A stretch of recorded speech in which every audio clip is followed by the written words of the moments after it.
Hi everyone, I want to say a few things on this Gregg Wallace scandal because I think there's a few talking points around it, and a lot of this is echoed in other cases. It's not the same situation, you know.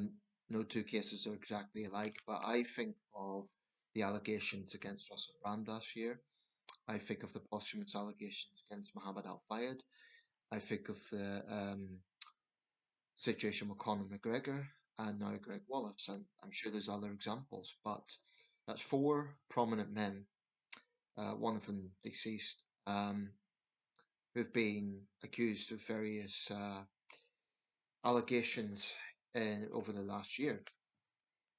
Um, I think with the Gregg Wallace thing, I'm going to focus particularly on that for this video, but I think it kind of, there's two main camps. There are those who would really be of the Me Too sympathy, who would say that this is yet another example of a man in showbiz, a powerful man, um, abusing his power, and women are fed up with it, and they'll be sympathetic to the women. And then another side will say, we're living in an overly sensitive world, it's all just banter, it's a witch hunt, it's taken out of context, etc., etc. And then there'll be people who are sort of unsure, there's somewhere in the middle. I'll just say off the top of this video, I sway more towards the first camp. Now, I believe in due process. I don't believe in trial by media.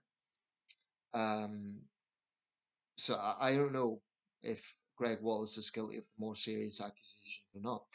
They are accusations, they are not facts in a court of law. Um, but I also think that it's very, very improbable that you have a situation where, at this point, at least 13 women have made claims against him. That they're all just lying, that they're all just looking for attention. I mean, I made this point with the Muhammad Al Fayed case. You know, when women come forward, there's this avalanche of criticism. Why now? Why are they doing it now? They just want a payday. They're just looking for attention. But people who say that are almost answering their own question, because when women do come forward, they're immediately questioned. They're immediately seen as just looking for attention. So why would a young woman who's in a situation, powerful male celebrity, if she has felt uncomfortable, why would she come forward alone, knowing the bombardment of abuse that she's going to get on social media, the bombardment of uh, vilification, outright vilification in some cases. I mean, in the case of Conor McGregor, and that's obviously um, not the same nature of some of the allegations against Wallace, but I think it does highlight the point. Two of the women that made accusations against Conor McGregor ended up facing very real violence. One of them had had a car bombed, and another had masked thugs break into her home. Now, even if McGregor didn't tell them to do that, he didn't condemn them, and you just see the sheer. I mean, if he is the way I see that is, if he's an innocent man, he would say, "No, those people don't speak for me. I am innocent, but that they're wrong to do that." Um, I'm on record. I think Conor McGregor is a complete scumbag. But this video is not about him. That's my own feelings on that guy, because I think his track record speaks for itself. Not just his predatory behaviour towards women, but how he's treated other men as well, like assaulting an older man in a pub. Now with the Gregg Wallace thing, I really don't know Gregg Wallace well. I knew of him by, like, I recognise him, but I didn't even know the guy's name. I don't watch MasterChef. I really don't know that much about him other than the recent allegations. It may be that some of it has been taken out of context. It may be that some of it is exaggerated.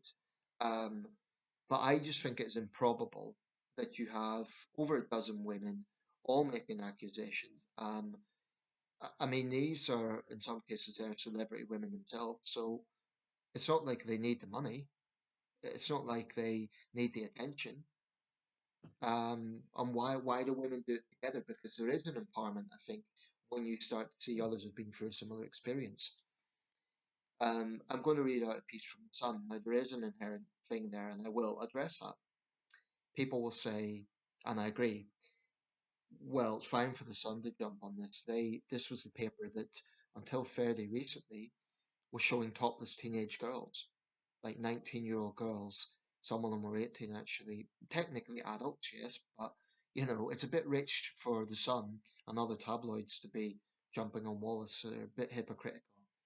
Nevertheless, if we get into a situation where you don't use any source, then you've nothing to go on, and I just think that's silly because then you know there's no basis to say, well, because they're hypocrites, that no one can talk about this. It's just, I think that's a non-starter. And then it's just a case of, oh, well, let's just believe Gregg Wallace. Right, because some of the messengers may be hypocrites. Yeah, call out their hypocrisy, but don't ignore the basis for it, for the accusations. So this is the piece I'm looking at. Incidentally, it may sound like a bit of a lisp. I bit my tongue earlier, so yeah. Um, I'm going to just read out a piece that's related to one of his alleged victims. I'll just say this: this is my gut feeling about it right now. I just don't know if he's guilty or not of the more serious offences. So I'm not going to vilify him in that sense. I will say though, there is this tendency. I've already mentioned this idea that women are shouted down if they dare to make an accusation. But there's also, because people say it's a witch hunt, but that the people who are saying that are failing to see that there's a hell of a lot of people just jumping on the bandwagon to defend Wallace as well, without knowing that he's innocent. They don't know him personally. They don't know what goes on behind the cameras. And frankly, if some of this stuff goes on in front of the cameras, it begs the question: what's going on behind the cameras? I've cited four prominent men, but there's another that's going further back and is very prominent: Jimmy Savile. Now it's a different situation because we're talking there about, the children involved in the Savile case. But what happened? You had young girls in the 70s did try to talk about this. They were basically told to shut up. They were basically told to shut up.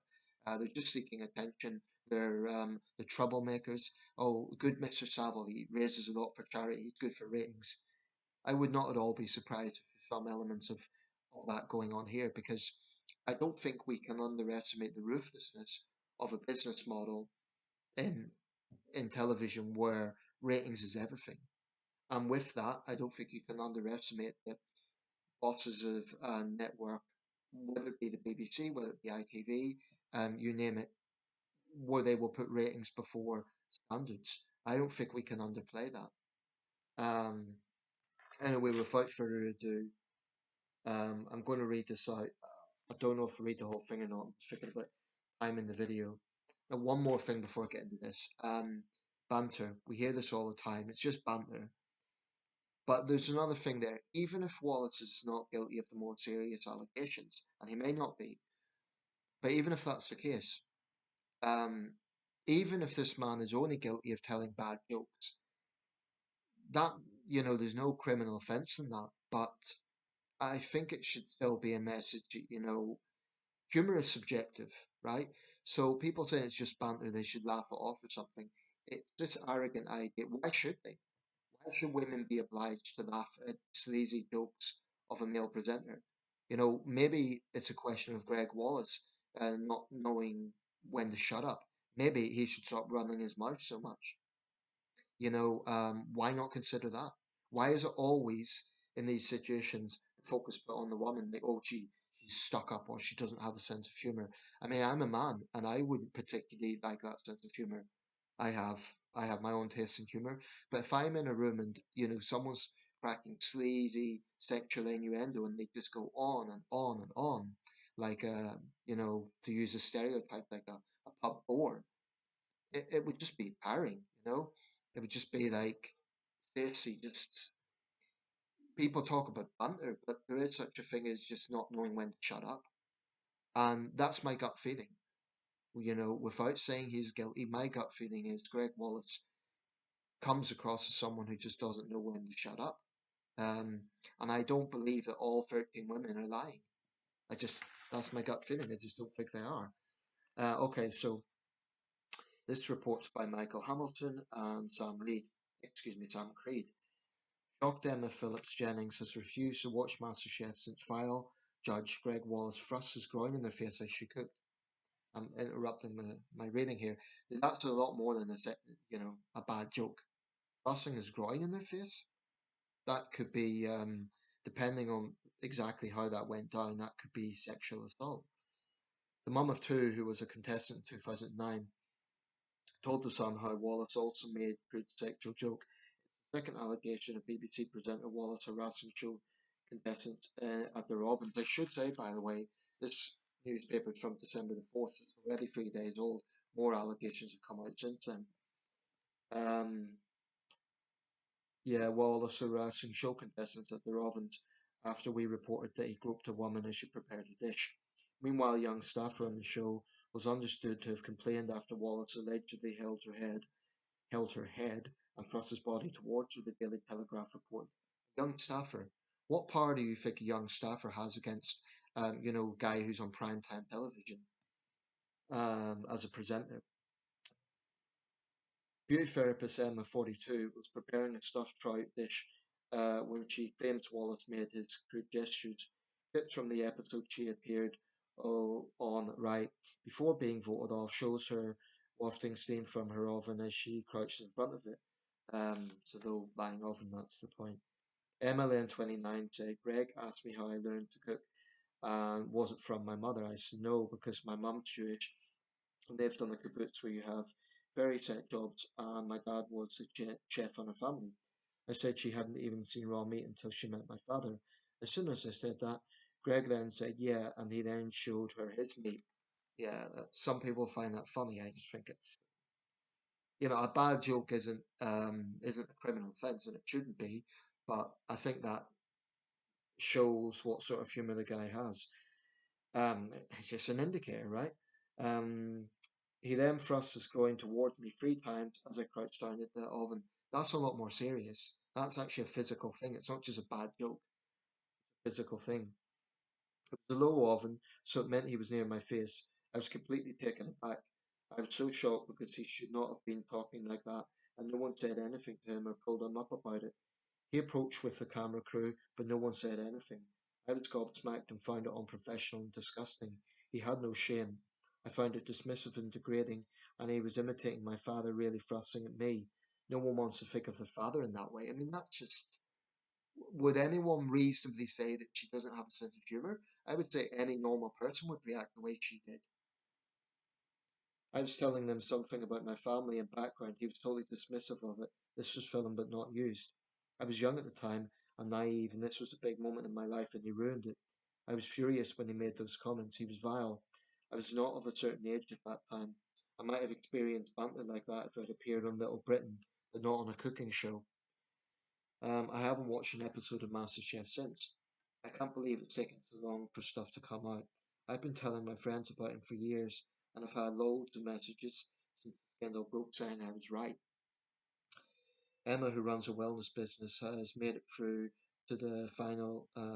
Had made it through to the final 130 contestants from 15,000 who auditioned, and was excited as she arrived at a North London studio for filming with Wallace and co-presenter John Torode or Torode, not sure how that's pronounced. Along with 5 others, she had 50 minutes to prepare and cook a dish from trout, potatoes, polenta, sugar snap peas, beetroot, eggs, broccoli, and tomato puree. So when I walked into the studio, I was a nervous wreck. It was a big moment in my life, and I was a single mum who had just gone through a separation. It was a really important moment for me to feel empowered as a woman, but I was really taken aback by Greg. Emma of Hernbay, Kent, says Wallace's offensive acts would have been caught on camera, but believes MasterChef production company Banijay edited it out to protect their star. Yesterday, she rewatched the episode with the Sun and said, you can see how nervous I am, and I could see where they've cut it off just before it's about to happen. It still cringes me to this day. During judging, Wallace praised Emma's potato puree with garlic, but said her tomato puree was too strong and sweet. She also claims that Wallace joked another female contestant had cocaine on her nose. She added, when she said it was flour, he replied, it should be cocaine or you'll never make it as a chef. I think he was just trying to show off, but I felt that was inappropriate too. Um, Emma said she decided to speak out after Wallace posted a message blaming women of a certain age for complaints. He later apologised. I mean, that shows his true colours. That I think the genuinely innocent man would be approaching it in a very different way. I mean, if it's me and I get false accusations, I'm going to be shouting from the rafters, "I'm innocent. This is utterly, this is got no basis in fact." I would be shouting from the rafters. Instead, this guy, he basically tries to stigmatize the accusers. He's not saying they're lying. He says it's coming from a woman of a certain age. So he's getting into an ages thing now. This guy just obviously doesn't know when to stop running his mouth. I don't think he's doing himself any favors. The assumption there as well, are younger women going to be okay with it? That's how it comes across anyway. Women need to feel safe, and that was just not the environment where that could happen. Wallace last night stepped down from MasterChef, which he has hosted since 2005, after accusations he made sexual comments towards staff and celeb guests on a range of programs over 17 years. He has denied any behaviour of a sexually harassing nature. Wallace is being investigated by MasterChef producers Banijay UK, which said it had no record of Emma's complaint. A spokesman said Banijay UK takes this matter incredibly seriously, but while the investigation is ongoing, we won't be commenting on individual allegations. A BBC spokesman said we take any issues that are raised with us seriously, and we have robust procedures in place to deal with them. We are always clear that any behaviour which falls below the standards expected by the BBC will not be tolerated. There's another report. Melanie Sykes is another woman who's complained. Um, she claimed Wallace was the reason she quit her TV presenting career over his unprofessional behaviour. The 54-year-old left said in her autobiography released last year that his conduct while filming the 2021 series of Celebrity MasterChef have been jaw-dropping. Melanie Sykes used to, of course, be in lads magazines and be the model for Boddington's beer. So some might say, well, you openly flaunt your sexuality as an attractive woman. But even if that were the case, I still think that there's a situation here where banter is just taken as an okay, as it's fine. I think there's a situation with those defending Wallace that it's all harmless. And those people are failing to see that in a working environment, sure, it shouldn't be all stuffy. I mean, that would be boring if it was all stuffy and regimented. So, someone cracking jokes now and again, I don't think that's necessarily a problem. But when it's constantly sexualized jokes, constantly, that just, obviously women are going to feel uncomfortable with that. I mean, that's just a no-brainer. The avalanche of complaints is just another, I'll just show you what I'm reading out, actually.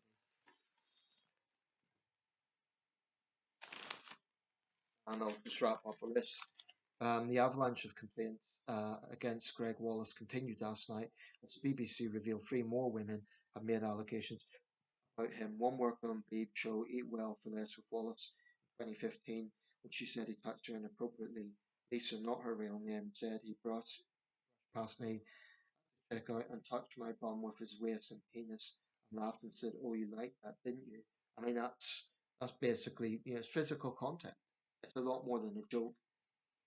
She said the incident left her upset, adding, "When I finished his shit, I felt it was slimy, disgusting. He just didn't need to touch my body. It made me uncomfortable." Said she reported it to senior colleague who claims nothing was done and regrets not escalating it further. The BBC said there was no record of the incident. Those producers, RDF Television. The BBC also spoke to Anna, again not a real name, who worked on MasterChef in 2015. Just a point about that, saying that there's no record. Could that be because it just wasn't taken seriously and the person she reported it to just didn't bother writing it down? You know, just because there's no record doesn't mean it didn't happen. While in his dressing room to fix his bow tie before an event, she said his trousers were partially lowered. She said his pubic hair was on show, where you could see the top part of his penis, and he was wearing no boxers underneath. Anna said he offered no apology and stared at me in a power play. She added, "I was shocked. I felt embarrassed by the whole thing." Anna spoke to producer Shine, but turned down taking the complaint further. She said, "Looking back, I wish I'd said something more at the time." And again, to me, that would be like, well, what happens if I take it further? Because people always say, oh, why didn't you complain at the time? Well, a young woman taking it further, she'll probably not be invited on the show again. So she's basically put in a position where she has to give up her, if she wants to be, go further in the culinary business, she's going to have to give up her dreams because she dared to raise a complaint. I mean, that's the implication. MasterChef producer Spanner J UK, who on Shine confirmed Anna had spoken to senior producers, did not feel threatened. They say the issue was also raised with the BBC. A third woman the BBC called Sarah alleges that Wallace groped her in a lift after an event where he pulled her and others around him in a group hug. She said when doing this, he put his hand on my bottom and groped me. It made me feel gross. It was horrible. Wallace was also accused yesterday by a MasterChef fan of getting a female sign language translator to sign big boobs and sexy bum at the 2012 BBC Good Food show in Birmingham after getting her to confirm on stage that she had to sign every word he said. Um, some of that stuff is disgusting. I mean, showing your genitalia to a woman, it's just, even if there's no physical contact, it's just, I did say at the start of this, I'm not going to vilify the guy because I don't know. But I will say that my gut feeling is that there's a lot of women coming forward. I just don't believe that they're all just making it up. And like I say, some of these women are themselves celebrities, so it's not like they need money. It's not like they need fame. But I'm sick and tired of this idea that when these things happen, um, yes, there is a danger that innocent men can be accused of things. A few years back, the BBC had to apologise to Cliff Richard over accusations that turned out to be unfounded, and they had the whole thing at his home. Um, you know, false accusations and a miscarriage of justice is a terrible, terrible thing. Um, but I also am a little bit sick and tired of seeing this situation where sleaze is dismissed as banter, where this sort of behavior is seen as just, oh, it's just Greg being Greg. It's just, there's just too many excuses made. And it's always a case of they've no sense of humor, or they're stuck up or something like this. I'm a man, and I wouldn't be comfortable in that environment. I wouldn't feel threatened by him, but I'd think, just stop running your mouth. Just shut up. Like, one joke once in a while to lighten things up, fine. But I think someone who, if you've ever been in this situation with a drunk person that doesn't realize how loud they're being, it's that sort of thing. Um, I'd use that analogy. In this case, Greg apparently isn't drunk, but he's someone that comes across as not knowing when to shut it up. He shut his mouth. So I don't know if he's guilty of the more serious accusations. Some of that is outright sexual assault. If he is guilty, I hope he faces consequences. Why should why should powerful people get away with their actions? Why? You know, but then again, we're living in a world where a rapist is now going to enter the White House in January. I'll keep reiterating that point because I think it's quite poignant. You know, um, I'll be honest, I was skeptical of some aspects of Me Too. I do think some of it morphed into a witch hunt. I do think there are situations where there was innocent flirtation, and then some feminists weaponize that as being, anyone that says all sex is rape or all believe all women. I don't agree with that statement. Some women do lie. We saw that with Amber Heard. Um, but that doesn't mean that when these things are claimed, that accusers should just be dismissed and maligned as attention seekers. Um, I mean, to me, the fact that Wallace came out and blamed women of a certain age, honestly, it comes across as he's been getting away with this for years, and he just doesn't like the fact that he's finally being exposed for it. That's how it comes across. Now, in a court of law, they'd have to work with solid evidence. And you know what's funny about this? I can already predict people coming to this channel and saying, "Oh, you're out in a witch hunt." No. I think he should be treated fairly. I think he should, the evidence should be presented. If it does get into, the serious realm of actual legal consequences, he should have his day in court fairly. Um, He should have rights to a lawyer, all the rest of it. But you know what? The accusers have just as much right to be treated with respect and given the benefit of the doubt as he does. So you could say it's a trial by media, you could say it's all tabloid sleaze, but if you're saying that, then it follows that you think the women are just making it up. And so you are saying that one powerful male celebrity should be believed over more than a dozen women. I don't really buy that. This idea that they're all conspiring together. It's true that accusers will feel emboldened when they see that other people have had a similar experience, but there is definitely, I think, a toxic culture whereby banter is too often dismissed when it's something else. I mean, and I think this does happen in the armed forces. I think it happens in the police. And as men, we have to be honest about it. There are too many men out there that don't know where to draw a line. Some women don't know where to draw a line, but I'd say more men than women. Um, Frankly, my gut feeling is Gregg Wallace comes across as a sleazebag, um, who's full of himself, and he's got away with it for so long, and he just doesn't like the fact that the focus is finally turning on him. And obviously, he's going to defend himself, but that's my gut feeling. I don't think this is a miscarriage of justice. I don't think this is a case of a totally innocent man that's just being demonized. I don't think that's what's happening. Um, I could be wrong, you know. There could be some conspiracy to bring down Gregg Wallace. It could be people being too sensitive. I don't believe that though. I don't believe it. I think this is a case of someone who made people uncomfortable, and because he was a powerful figure, because he was probably getting ratings in. It's always the same old story, like ITV and Jeremy Kyle. Why was Kyle's antics tolerated for so long? Because it was ratings. And, it just shows that BBC is far from immune from this. But shame on those producers. I wouldn't necessarily blame a junior member of staff who didn't speak up, but there would have been people above Wallace that were making this decisions, or at least on par with Wallace. They would have seen this. The people who decided to edit that out, if indeed they done that, that is despicable. And it just makes you think: have they learned anything? Have they learned anything? Some of these accusations are not just jokes. Some of this is basically sexual assault.